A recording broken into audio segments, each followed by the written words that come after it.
চলে যাচ্ছি রে, আর কখনো তোর সামনে ভালোবাসার অধিকার নিয়ে দাঁড়াবো না।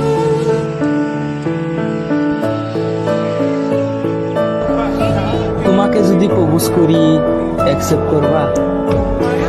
তুমি খুব ভাগ্যবান।